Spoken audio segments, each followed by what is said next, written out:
क्या कोई व्यक्ति अपने आप को मरा साबित करने के लिए अपनी पत्नी को, अपनी 1.5 माह की बच्ची को, इसके अलावा एक अन्य व्यक्ति को जिंदा जला सकता है? इसी से रिलेटेड है आज की हमारी स्टोरी, तालपुरी भिलाई छत्तीसगढ़ का।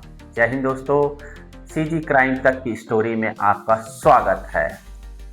कहानी को पूरा हम डिकोड करते हैं। 21 जनवरी 2020 को सुबह सुबह कला सूर्यवंशी के फोन में कॉल आता है। कला सूर्यवंशी जो है लगभग 65 साल की एक महिला रहती है, अपना फोन उठाती है। फोन उठाने के सामने वाला व्यक्ति उसको बोलता है कि तुम्हारी बेटी और दमान और उसकी बच्ची जिंदा जल रहे हैं, अगर आप बचा सकते हो तो उसको बचा लो। यह बोल के फोन काट देता है और उसके बाद वो नंबर बंद आने लगता है। कला देवी अपने आसपास के परिचित लोगों को फोन करके बताती है कि परिजात कॉलोनी तालपुरी N20 में इसकी बेटी और दामाद रहते हैं, जाके देखो। कला सूर्यवंशी के परिचित वाले जब उस N21 तालपुरी की कॉलोनी में आते हैं तो देखते हैं कि उसका क्वार्टर जो है बाहर से ताला लगा है और अंदर से धुआं निकल रहा है और धुएं से किसी की जलने की बदबू आ रही है। पब्लिक को लगता है कि कुछ अनहोनी हो गया है। वो लोकल पुलिस भिलाई नगर को सूचना देते हैं। पुलिस आती है, देखती है, फायर ब्रिगेड बुलाया जाता है। पुलिस फिर सभी के सामने दरवाज़ा तोड़ के अंदर प्रवेश करती है। जब पुलिस अंदर जाती है तो स्थिति जो है भयावह रहता है। जब पहले रूम में प्रवेश करते हैं तो देखते हैं कि एक व्यक्ति पूरी तरीके से जला पड़ा है और पास में गैस सिलेंडर खुला हुआ जमीन में पड़ा है। दूसरे रूम में जाते हैं तो दूसरे रूम में देखते हैं कि एक महिला जली हुई पड़ी है और एक लगभग 1.5 से 2 माह की बच्ची भी वहां जली हुई मरी हुई हालत में पड़ी है। जब देखते हैं कि जेंट्स और महिला के पैर को टेप और रस्सी से बांध दिया गया रहता है और उसके बाद उसको किसी ज्वलनशील पदार्थ डाल के आग लगा दिया रहता है। फिर पुलिस की नज़र एक दीवार में पड़ती है। दीवार में लिखा रहता है कि मंजू बेवफा थी, इसलिए उसे उसके पति को और उसकी बच्ची को मार रहे हैं। और नीचे लिखा रहता है संजय देवांगन आर्मी। पुलिस को घटना देखने के बाद कुछ अटपटा सा लगता है कि ताला बाहर से बंद था, परिवार के 3 लोग की डेथ हो चुकी है और गैस सिलेंडर भी पड़ा है। पुलिस की फोरेंसिक टीम आती है। फोरेंसिक टीम पूरा एनालाइज करके बताती है कि गैस सिलेंडर को खोला गया था लेकिन गैस सिलेंडर ब्लास्ट नहीं हुआ है। जो शव को जलाया गया है किसी ज्वलनशील पदार्थ डाल के जलाया गया है। उसके बाद तीनों की बॉडी को पीएम के लिए भेजा जाता है। पीएम जब रिपोर्ट आता है उसमें उल्लेख रहता है कि तीनों के तीनों को पहले गला दबा के मारा गया है, उसके बाद जलाया गया है। पुलिस हत्या का मामला दर्ज करती है और साक्ष्य छुपाने के मामला दर्ज करने के बाद इन्वेस्टिगेशन आरंभ करती है। पुलिस कॉलोनी वाले से पूछताछ करती हैं तो बताते हैं कि N22 परिजात में 2 लोग अपनी एक बच्ची के साथ रहते हैं।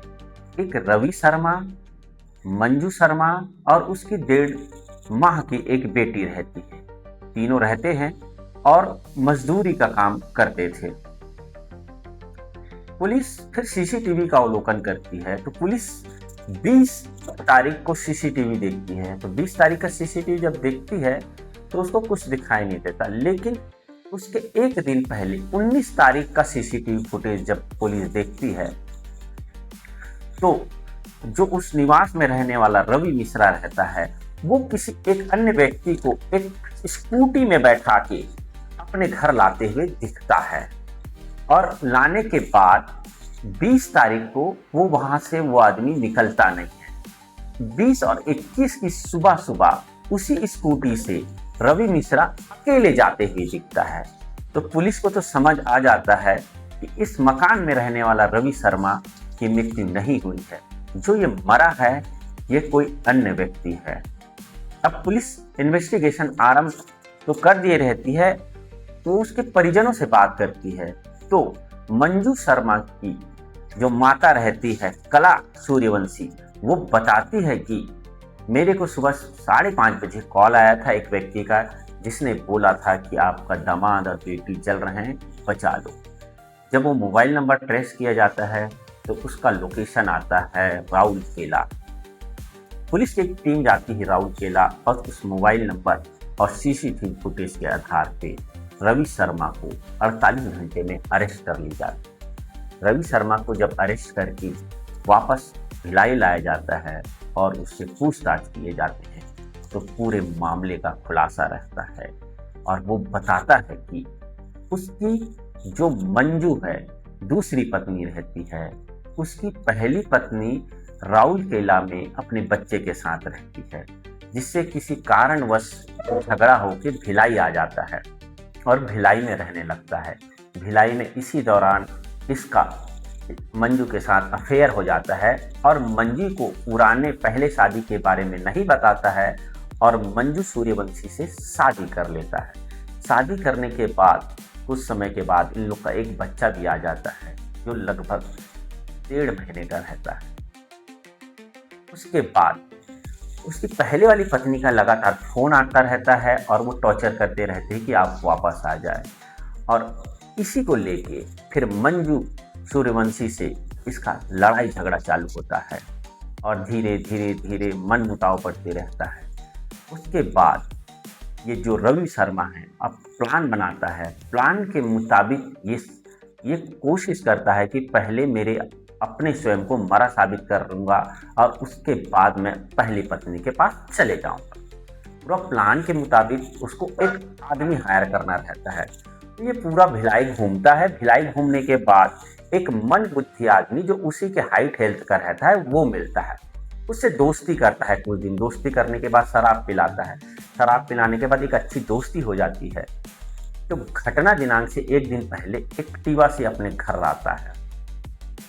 वो 19 की शाम को उसको अपने घर लाता है और 20 की दिन भर उसको वहाँ रखता है, उसको शराब पिलाता है और 20 की रात को उसका गला दबा के हत्या कर देता है।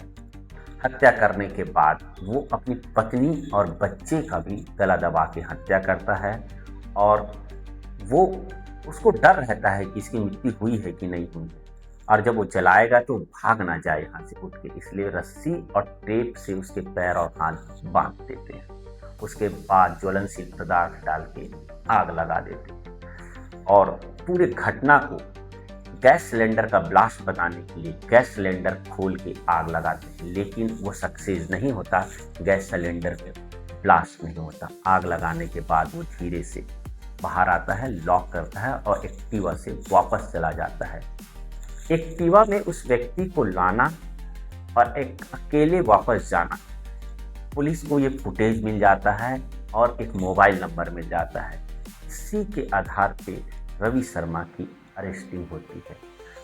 अरेस्टिंग होने के बाद उसको जेल भेज दिया जाता है और लगभग 6 साल ट्रायल चलने के बाद माननीय अतिरिक्त जिला मजिस्ट्रेट के द्वारा प्रकरण में डिसीजन दिया गया है और कहा गया है कि समाज और मानवता दोनों के लिए क्रूरतम कृत्य है, रेयर ऑफ द रेयर है, और यह बोलते हुए रवि शर्मा को फांसी की सजा दी गई है।